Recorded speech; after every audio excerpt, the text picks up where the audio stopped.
No one voted for Kamala Harris to be president. No one voted for Hunter to be president. No one voted for Jill Biden to be president, or Mike Donilon, or people whose names you've never heard of who are Biden's aides in the White House, both in and out.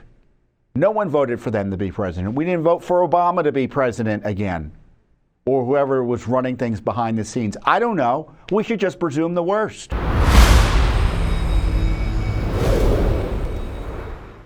First up is the crisis caused by Joe Biden's performance in the debate against President Trump.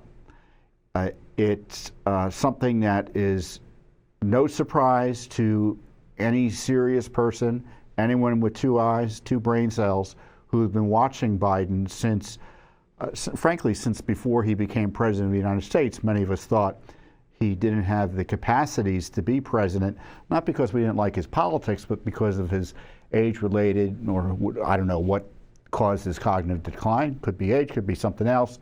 But clearly he had significant issues.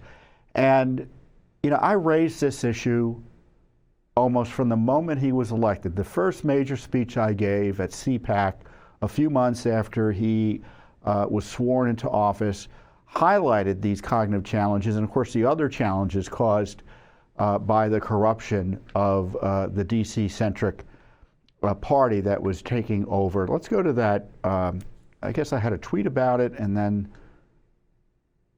the video of the CPAC speech. There you are. I looked a little bit younger then. It was only 3 years ago. The personal corruption problems, obvious health challenges. Let's play the video. Look, I know there are all these challenges, but there is a way forward for conservatives. Here's the truth. The Biden administration is corrupt, but weak. His party barely controls Congress. President Biden has a personal corruption problems, has obvious health challenges, must manage internal warfare between his party's corrupt corporate wing and its rising communists, and his moral claim on the presidency is rejected by a massive number of voters.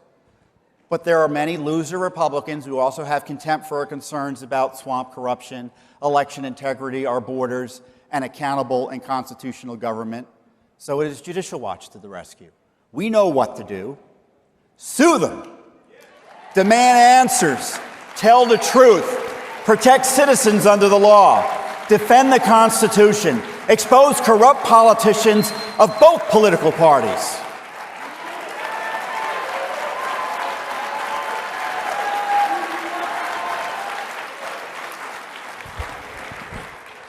I have to have a note to myself here. Sue Fauci again.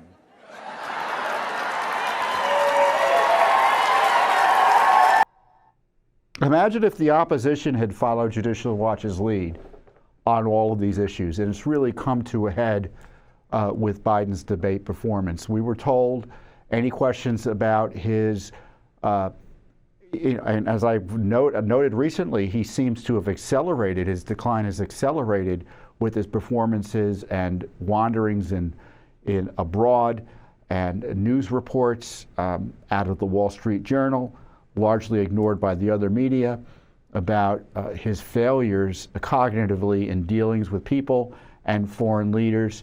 And now the problem is the Biden White House and the complacent media, or allied media, just suppressed all of this.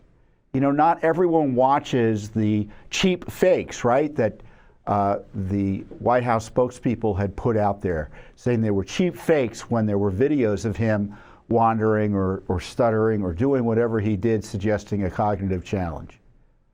And then the debate came, and it was 90 minutes of 50, 60 million people, many of whom hadn't seen these other videos, watching a man unable to perform basic tasks in communication over the course of 90 minutes, and leading to the question, as I've highlighted, maybe we can call up the Washington Times op-ed I wrote for Judicial Watch on the 25th Amendment, about whether he, forget about being head of the campaign or being the #1 candidate for president for the Democrats, after having gone through the primary that was really wired in many respects, right? But whether he can be president of the United States. Let's go to a few clips of his performance at the debate. It's interesting how the media doesn't really play these clips over and over again. Isn't it interesting? But let's making sure that we continue to strengthen our healthcare system, making sure that we're able to make every single solitary person eligible for what I've been able to do with the COVID. With dealing with everything we have to do with. Look, if we finally beat Medicare. Thank you, President Biden. President Trump? What's going on there other than a capacity issue? And it got even worse. It got even worse. Let's go to this one. Look, there's so many young women who have been, including a young woman who just was murdered, and he went to the funeral. The idea that she was murdered by an immigrant coming in. They talk about that, but here's the deal: there's a lot of young women are being raped by their in-laws, by their spouses, brothers and sisters, it's just ridiculous, and they can do nothing about it. And they try to arrest them when they cross state lines. Thank you. And this is what I wrote about the 25th Amendment before that debate. And I said that Kamala Harris and the majority of the cabinet, which under the 25th Amendment can initiate a disability issue with the president, should demand in the least a independent medical evaluation. Let's scroll down. Let's read it. I didn't bring it in with me. The White House did a little bit further up. Further up, meaning down in the document. Okay, so just above those ads there is where I talk about what Kamala Harris and the just go back up a little bit more, go up towards the top. There we are. The time has come, there it is, for Vice President Harris and the President's cabinet to do their duty under the 25th Amendment and consider whether the President's cognitive issues preclude him from continuing to discharge his duties. As the first step, Mr. Biden's cabinet should demand that Mr. Biden undergo medical tests by independent medical experts to determine if he has cognitive or related disability issues. Now, at this rate, I mean, we're past that. We are past that. The media is, the Democratic media machine is carpet bombing the White House with news stories about President Biden's lack of fitness. There are a few headlines here. Look at this.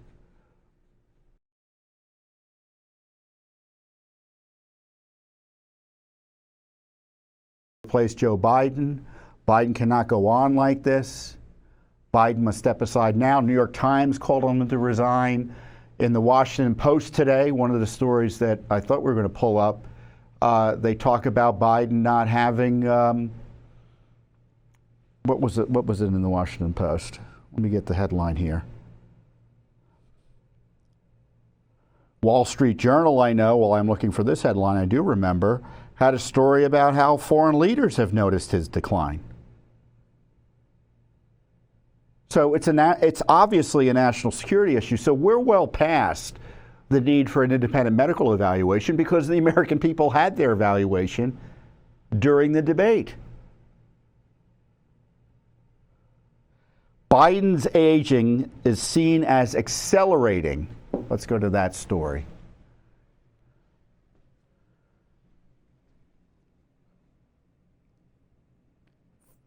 Aides, foreign officials, members of Congress, and donors say President Biden has seemed slower and more often loses his train of thought in recent months.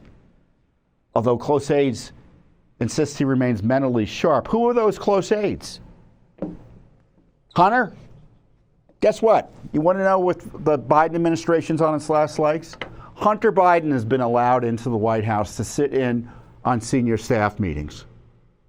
And is Hunter running the Biden White House? This felon under criminal investigation, facing criminal indictment out in California, unregistered foreign agent, in hoc to foreign despots of all types, Chinese, Russian, Ukrainians. I talked about this issue on, who was I on? I was on with Carl Higbee on Newsmax the other day. Let's go there. Judicial Watch President Tom Fitton. Tom, this is like beyond what our founding fathers ever framed out for anything. And she's just not giving us answers about who the hell is running the country. Well, we know who's running the country, and it obviously isn't Joe Biden. And so the obvious answer is people close to him, his family members. Hunter is a felon, as you point out. He's facing criminal investigation from the Justice Department for perjury, at least he ought to be. And he's under indictment on federal charges related to taxes. And by all accounts, he's an unregistered foreign agent. And who knows who he's working for still. So it's one thing for him to be in there talking about a speech, but why should we be assured that that's the limit of his involvement in Joe Biden's governance? We should just presume he knows everything and is involved in the decision-making about how this country is being run. And, I mean, it's an oligarchy behind President Biden, it's clear. He ain't getting better. Look at this audio of a radio interview he just had up in, I think it was up in Philadelphia. By the way, I'm proud to be, as I said, the first vice president, first black woman to serve with a black president. I'm proud of the first black woman in the Supreme Court. There's just so much that we can do because together there's nothing. Look, this is the United States of America. So what are the Democrats going to do? As I said, they are, if you look at the news stories, there's no doubt that the deluge has begun to force Biden out of office, or at least out of the presidential campaign. Who will they insert? Will it be Kamala Harris? I don't know. You know, that's a political game. But to me, there's a corruption issue here. And the corruption issue is who knew what and when about Biden's mental decline, and why weren't the American people fully informed about it, and who was in on the cover-up. And all of them need to be held accountable. Because if Biden wasn't able to operate as president of the United States, that means we weren't governed by the person who was elected. We didn't hire, or no one voted for Kamala Harris to be president. No one voted for Hunter to be president. No one voted for Jill Biden to be president, or Mike Donnellan, or people whose names you've never heard of who are Biden's aides in the White House, both in and out. No one voted for them to be president. We didn't vote for Obama to be president again, or whoever was running things behind the scenes. I don't know. We should just presume the worst. You know, the left lectures us about democracy while stealing democracy time and time again. It's clear this man has no business being president, has had no business for being president. Now we're being told. There's a Democrat senator, I think, who was quoted in the paper the other day. It shows you how old I am. I still call it the paper. So I read it in the internet. One of the major news publications. And he said, oh, he's been out of it for 2.5 years. What? So the trillions of dollars of spending suggested by Biden, he wasn't really signing that into law. Did he have the mental capacity to sign anything into law? Has our republic been hijacked for 2.5 years? And by whom? I mean, I could go on and on about it. You know, with Trump, you know, he's had a very blunt, colorful assessment with some naughty words here and there of the craziness here in Washington and what he's going to be facing as a candidate. I think it's worth sharing. Here he is. You gave me so much. How did I do with the debate the other night? Oh, amazing. He kicked that old broken down pile of crap. Yeah. It's a bad guy. He just quit, you know. He's quitting the race. Is that right? Yep, I got him out of the race. And that means we have Kamala. I think she's going to be better. She's so bad. She's so pathetic. It's so amazing. It's just so fucking bad. So I just can't imagine. But can you imagine that guy dealing with Putin and the president of China, who's a fierce person? He's a fierce man, a very tough guy. And they see him, they can't. But they just announced he's probably quitting. Good. Very good. Yeah, that's amazing. Just keep knocking him out, right? Thank you. You know, that sort of commentary, obviously it was off the cuff, is what makes Trump so effective and dangerous to the left. Because he really does summarize things in a very direct manner and a way that most people understand quite easily. And what I've been hearing is that Biden's going to resign on Monday. And I don't mean from the campaign. I heard he's going to resign from the presidency. And that tweet I put out there, and I didn't put it out there lightly, has 4 million views. A lot of people have been paying attention to it. And I had a video explaining a little bit about it the other day as well. Hey everyone, I got some news on Joe Biden. I've been hearing that he's going to resign on Monday. The information I have is pretty reliable. Sure enough, the Biden people are putting out there and leaking that he's considering not running for president, stepping aside from the campaign. But given the reasons for him having to do that, his cognitive fitness, it stands to reason he's going to have to leave the presidency as well. So we'll see what happens, but in the meantime, we should be asking tough questions of Vice President Harris and his cabinet about what they knew and when, about what everyone now knows is his remarkable cognitive challenges that it looks like to many Americans make him unfit to be president of the United States. And the corrupt cover-up of his failure continues out of the White House. Here's his spokesman trying to explain it on a cold, or say that a cold covered it. Let's watch what she had to say there. How is it that the president was still tired 12 days after returning from Europe, had a cold, but then went to the Waffle House, and then the following day staged such a huge comeback that he gave those North Carolina remarks? Like, help us understand. Have you had a cold before? Of course I've had a cold before. So you probably, well, come on, Jackie. Let's be very, let's be. 12 days after he returned, though. But and you he also, blamed jet lag yesterday. Hold on a second. There's a cold, there's a jet lag. You combine that. He continues to work for the American people day in and day out around the clock. Things happen. Things happen. Another part of the discussion, she says she forgot to mention he had jet lag too. 12 days after he gets back, he still has jet lag. And they mock you. They have contempt for you. And the same left that's in a tizzy right now, as I say, the left is carpet bombing the White House to force Trump off the campaign. Literally a week ago, plus, they were telling you were a nut job, a right-wing conspiracy theorist, if you thought anything other than what everyone now sees in plain sight, that he is unfit. He's fine. All this right-wing propaganda that his mental acuity has declined is wrong. President Biden has a photographic memory. He is sharp, intensely probing, and detail-oriented and focused. I think there is so much misinformation, disinformation, as we've been talking about. You talked about the video of the president wandering, and it's not true. President Biden is taking this debate prep incredibly seriously. You will see a very energized President Biden. I can assure you of that. Joe Biden doesn't have any concerns about his mental fitness, and nor do I. I've spent an incredible amount of time with Joe Biden. That's just the fade that the other side is pushing. You all have called this the cheap fakes video, and that's exactly what they are. They are cheap fakes video. What's going to be the accountability for the left media that lied, the politicians who've lied, who frankly still are lying, because there are some who are saying he should be left alone, even though privately, according to all the reporters I've been watching and talking to, behind the scenes, they agree.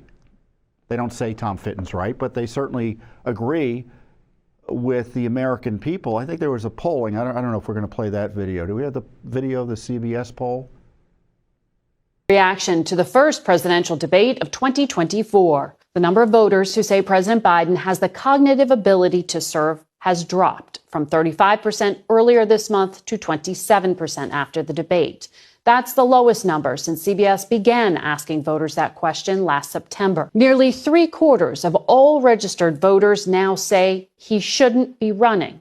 And nearly half of Democrats say he shouldn't remain the nominee, an extraordinary number for an incumbent who didn't face a competitive primary. We should also note that half of all voters also say former President Trump does not have the cognitive health to serve. Voters give former President Trump a significant edge, though, when asked which candidate explained his ideas clearly, inspired confidence, and appeared presidential. So what do you think? And I'd be interested in your views below. What should happen? Should Biden resign from the presidency, or should he just pull back from the campaign? As I said in one of the clips earlier, I don't see how he can pull back from the campaign and still remain president. Because the only reason to pull back from the campaign is an acknowledgement that the American people don't have confidence in his ability to continue to serve as president. And if that's the case, he should resign from the presidency. And if he still refuses to do so, they should institute the 25th Amendment trigger against him. And the way that would work is the majority of the cabinet and the vice president could send a note to Congress that he has a disability. He immediately becomes removed from office. Vice President Harris becomes acting president. And if Biden disagrees, he can send a note, and within 4 days, he has to do it within 4 days, send a note, and then Congress would then decide by a vote of 2/3 in each house whether or not he needs to be removed. So that's the 25th Amendment process. Do I think we're even going to get there? I don't. As I said, I'm hearing he's going to resign from the presidency. I think it's pretty much the current wisdom he won't be the nominee at this point.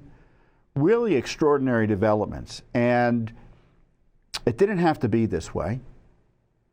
And it's the result of this corrupt system we have here in Washington, D.C., that seeks to jail a man for non-crimes, President Trump, while protecting Joe Biden from any accountability. And yes, this isn't a political issue. This is a government corruption issue, that this man was able to be president with virtually no oversight, despite everyone knowing or should have knowing or were in the position to know. And if they didn't know, meaning they should have been thrown out for incompetence, that he was incapable of performing the functions of President of the United States. I thought the debate was just going to be a nothing burger, because typically presidential debates don't move the needle one way or the other much. And even as I watched Joe at the debate, it wasn't a surprise to me. So it's like, oh, he's acting like he's been acting the last few months, just out of it. And of course, once you take a step, and of course, I'm used to it, but tens of millions of Americans aren't used to it. And that's why it caused such a firestorm, because now Democrats are concerned that he will drag them down. I mean, it wouldn't surprise me if the Democratic Party just gives up on the presidency in terms of not putting a lot of resources into that race and just trying to save themselves in the lower races by deploying assets in the Senate or the House or wherever else they want to shore up their defenses. I mean, that's what happens when I know at the congressional level and the senatorial level, you know, the big money, they look at races, and if a race is winnable within margin and it's an important race, they'll throw a bunch of money out of it. But sometimes there are Democrats or Republicans who are in races where there's no chance of them winning, and essentially the party apparatus abandons them. They don't provide money and resources. And that may be where the presidency ends up, or at least the campaign. But who knows? Who knows what's going to happen? And that's a dangerous situation for America to be in. Because as we highlighted earlier, and I've been highlighting, the world is watching. Russia's watching, China's watching, Iran's watching, Cuba's watching, Venezuela's watching, our friends are watching, Hezbollah and Hamas, the terrorists, are watching. And right now, there's no one running the store. I mean, we can't be confident that Biden's able to make any decision in a rational way. So I hope my source and what I've heard is right, is that he does move quickly to remove himself from office. And I know a lot of people think Kamala Harris is a disaster and shouldn't be president. But, you know, we've got this system in place. Joe Biden, in my view, can't be president. He just can't. And he's got to resign. He's got to resign. Now, is that the official Judicial Watch position? I don't know if it is or not, but certainly it's my position. So we'll see what happens. I mean, I could talk and talk about it, but I mean, you've been following everything too, I trust, right? It's just getting worse and worse. I haven't even seen the Stephanopoulos interview. I don't know if it's out yet. So there you go. Out tonight. It's going to come out tonight, supposedly, after this is out. So after you watch this video, you can see how he did on Stephanopoulos, but I don't know what that is. I mean, it's a pre-taped interview. Who knows what, you know. Stephanopoulos is a former Clinton functionary, one of the Clinton hitmen. And so it's a Democrat interviewing a Democrat politician. So I don't know how people are going to think that's reliable. Plus, the challenge politically for Biden is no one cares anymore. They've written him off. The debate was the end. It really was.